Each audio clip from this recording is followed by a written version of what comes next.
योगी सरकार का दिव्यांगों के लिए बड़ा फैसला, हर जिले में लगेगा रोजगार मेला। उत्तर प्रदेश की योगी आदित्यनाथ सरकार ने दिव्यांगजनों के लिए बड़ा कदम उठाया है। अब प्रदेश के सभी जिलों में दिव्यांगों के लिए विशेष रोजगार मेले आयोजित किए जा रहे हैं। सरकार का कहना है कि कौशल विकास प्रशिक्षण कार्यक्रम में दिव्यांगजनों को प्राथमिकता दी जाएगी। प्रशिक्षण प्रदाता कंपनीज को निर्देश दिए गए हैं कि वे दिव्यांगों को विशेष रूप से कौशल प्रशिक्षण दिलाएं। ग्रेटर नोएडा के 18 गांव में बनेंगे ओपन जिम, लगेंगी 6 तरह की मशीन। ग्रेटर नोएडा प्राधिकरण ग्रामीण क्षेत्रों में स्वास्थ्य और फिटनेस को बढ़ावा देने के लिए बड़ा कदम उठाने जा रहा है। कासना, सिरसा, ढाड़ा और गिरधरपुर समेत 18 गांव में ओपन जिम बनाए जाएंगे। इसके लिए प्राइमरी स्कूल्स और खेल के मैदानों में जगह चिन्हित कर ली गई है। प्रत्येक ओपन जिम में 6 तरह की आधुनिक फिटनेस मशीन्स लगाई जाएंगी। डिजिटल क्रॉप सर्वे में सुस्ती बर्दाश्त नहीं, डीएम ने 6 सितंबर तक सभी आईडी एक्टिव करने का आदेश। जिलाधिकारी अविनाश सिंह ने डिजिटल क्रॉप सर्वे को लेकर अधिकारियों को सख्त निर्देश दिए हैं। कलेक्ट्रेट सभागार में हुई समीक्षा बैठक में उन्होंने कहा कि ये योजना सरकार की शीर्ष प्राथमिकताओं में शामिल है, इसलिए इसमें किसी भी तरह की सुस्ती बर्दाश्त नहीं की जाएगी। यूपी में आज से लागू हुआ नो हेलमेट नो फ्यूल अभियान, बिना हेलमेट पेट्रोल नहीं मिलेगा। उत्तर प्रदेश में आज से योगी सरकार ने सड़क सुरक्षा के तहत बड़ा कदम उठाया है। अब बिना हेलमेट बाइक चलाने पर न सिर्फ चालान कटेगा बल्कि पेट्रोल भी नहीं मिलेगा। नो हेलमेट नो फ्यूल अभियान के तहत प्रदेश भर के पेट्रोल पंपों पर सख्ती शुरू कर दी गई। यह अभियान 1 महीने तक चलेगा। सरकार का कहना है कि इसका मकसद लोगों को परेशान करना नहीं बल्कि उनकी सुरक्षा सुनिश्चित करना है। यूपी में सोलर पैनल पर खत्म हुआ रजिस्ट्रेशन व आवेदन शुल्क, उपभोक्ताओं को 1650 रुपए तक की बचत। उत्तर प्रदेश सरकार ने सोलर ऊर्जा को बढ़ावा देने के लिए बड़ा फैसला किया है। अब राज्य में रूफटॉप सोलर पैनल लगवाने का कार्य उपभोक्ताओं को न तो पंजीकरण शुल्क देना होगा और न ही आवेदन शुल्क देना होगा। पहले इस पर कुल 1250 रुपए का खर्च आता था। साथ ही मीटर जांच के लिए वसूले जाने वाले 400 रुपए का शुल्क भी समाप्त कर दिया गया है, यानी उपभोक्ताओं को कुल 1650 रुपए तक की सीधी बचत होगी। विमुक्त और घुमंतु जातियों के लिए बसेंगी कॉलोनीज, मकान भी बनाएगी यूपी सरकार। मुख्यमंत्री योगी आदित्यनाथ ने विमुक्त जाति दिवस समारोह में घुमंतु और विमुक्त जातियों के लिए बड़ी घोषणा की। उन्होंने कहा कि इन समुदायों के कल्याण के लिए प्रदेश सरकार एक विशेष बोर्ड का गठन करेगी। साथ ही इनके लिए कॉलोनीज बसाने और मकान उपलब्ध कराने की योजना पर भी काम किया जाएगा। योगी ने नट, बंजारा, बावरिया, सासी, कंजड़, कालबेलिया, सपेरा और जोगी जैसी जातियों का उल्लेख करते हुए कहा कि ये वीर जातियां ऐतिहासिक रूप से विदेशी आक्रमणों के समय योद्धा की तरह लड़ी हैं। शिक्षा मित्र से शिक्षक बने कर्मचारियों को पुरानी पेंशन देने की मांग तेज, 38 जिलों में आदेश नहीं पहुंचे। उत्तर प्रदेश बीटीसी शिक्षक संघ ने शिक्षा मित्र से नियमित शिक्षक बने कर्मचारियों को पुरानी पेंशन का लाभ देने की मांग दोहराई है। संगठन का कहना है कि 28 मार्च 2005 से पूर्व नियुक्त हुए शिक्षा मित्र जो बाद में विभिन्न भर्तियों के जरिए शिक्षक बने, उनकी पूर्व सेवा को जोड़कर उन्हें पुरानी पेंशन का लाभ मिलना चाहिए। गोरखपुर में टूटेगी लाल डिग्गी पार्क की दीवार, पीडब्ल्यूडी बनाएगा नई बाउंड्री। गोरखपुर में हार्बर बांध के चौड़ीकरण कार्य के चलते लाल डिग्गी पार्क की बाउंड्री दीवार तोड़ी जाएगी। दीवार को कुछ पीछे कर नए सिरे से बनाया जाएगा और इसका पूरा खर्च लोक निर्माण विभाग उठाएगा। इसके साथ ही पार्क के भीतर बने ओवरहेड टैंक की मजबूती की जांच भी सरकारी एजेंसी से कराई जाएगी। कमिश्नर अनिल ढींगरा ने निरीक्षण के दौरान अधिकारियों को स्पष्ट निर्देश दिए कि बांध चौड़ीकरण कार्य में किसी तरह की बाधा न रहे। लखनऊ के गोमती नगर स्टेशन से मुंबई, कटरा और पुरी के लिए नई ट्रेन, 600 करोड़ में होगा अपग्रेडेशन। लखनऊ के गोमती नगर रेलवे स्टेशन पर यात्री सुविधाओं में बड़ा विस्तार होने जा रहा है। मुंबई, कटरा, पुरी के लिए नई ट्रेन शुरू करने का प्रस्ताव तैयार किया जा चुका है। रेलवे बोर्ड से मंजूरी मिलते ही समय सारणी तैयार की जाएगी। स्टेशन अपग्रेडेशन पर 600 करोड़ रुपए खर्च किए गए हैं और इसे एयरपोर्ट जैसी सुविधाओं से सजाया गया है।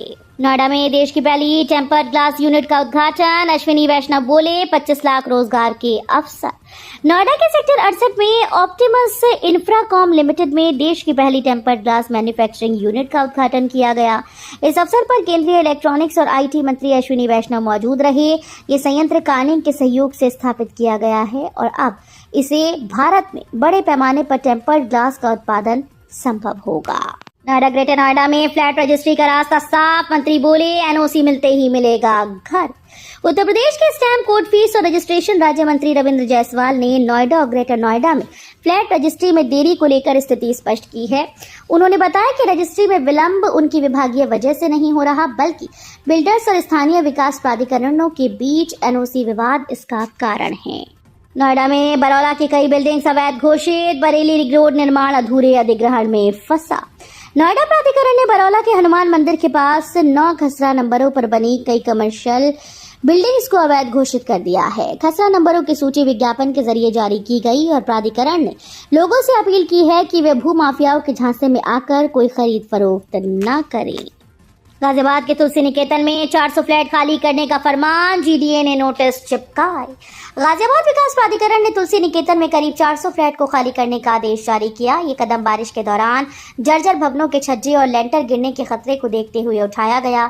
अधिकारियों ने कहा कि इन फ्लैट्स में रहना जीवन के लिए खतरा बन चुका है। नोटिस चिपकाने के साथ ही लोगों को चेतावनी दी गई कि वे जल्द से जल्द फ्लैट खाली करें। यूपी में 10 माह में 13 लाख से अधिक परिवार जुड़े जीरो पॉवर्टी अभियान से। यूपी सरकार ने 10 माह में 13 लाख से अधिक निर्धनतम परिवारों को जीरो पॉवर्टी अभियान के तहत चिन्हित किया।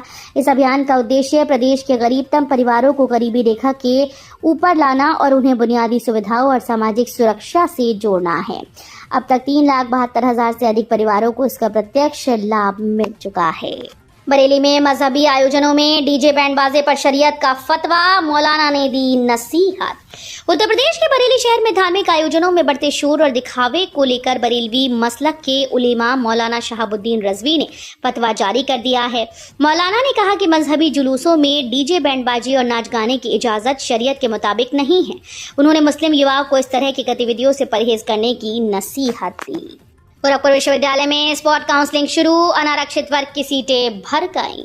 दीनदयाल उपाध्याय गोरखपुर विश्वविद्यालय में स्नातक और परास्नातक कक्षाओं की स्पॉट काउंसलिंग शनिवार से शुरू हुई।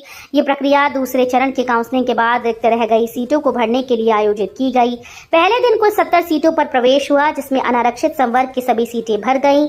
जिन 10 विभागों में स्पॉट काउंसलिंग हुई, उनमें रिक्त सीटों में करीब 90% अनुसूचित जाति, अनुसूचित जनजाति और ईडब्ल्यूएस वर्ग के लिए आरक्षित हैं।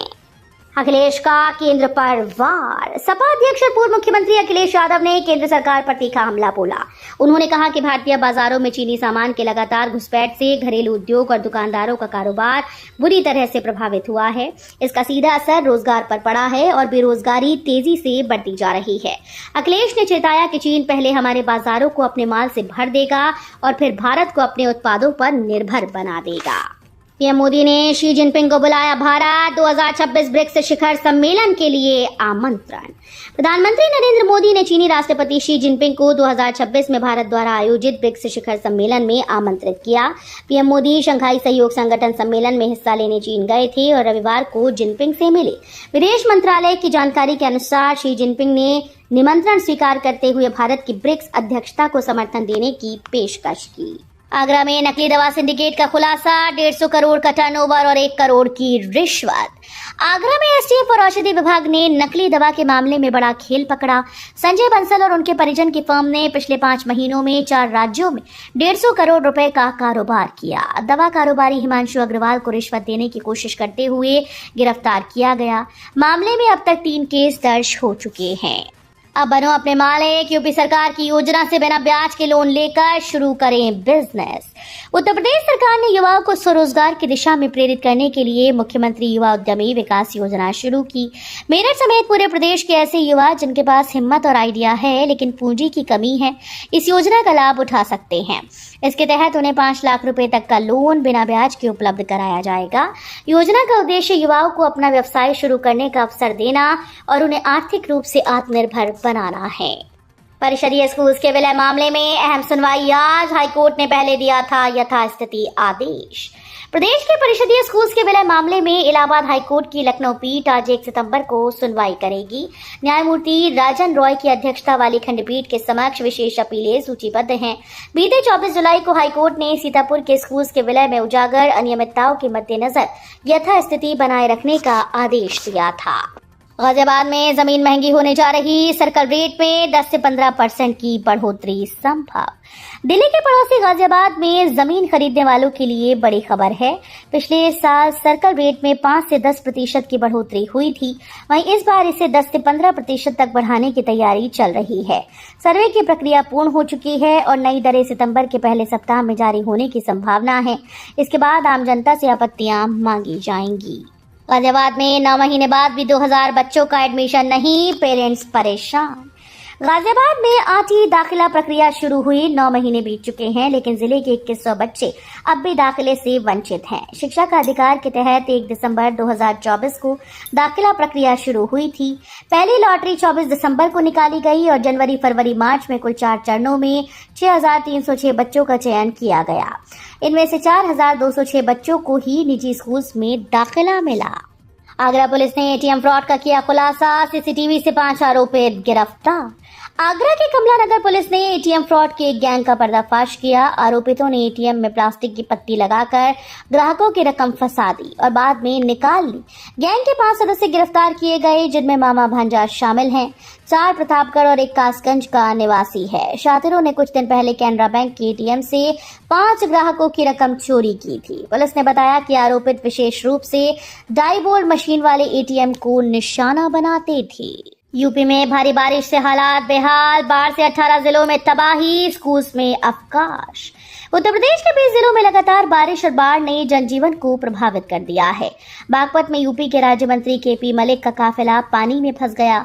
वहीं फर्रुखाबाद में गंगा खतरे के निशान से ऊपर बह रही है और 162 गांव प्रभावित।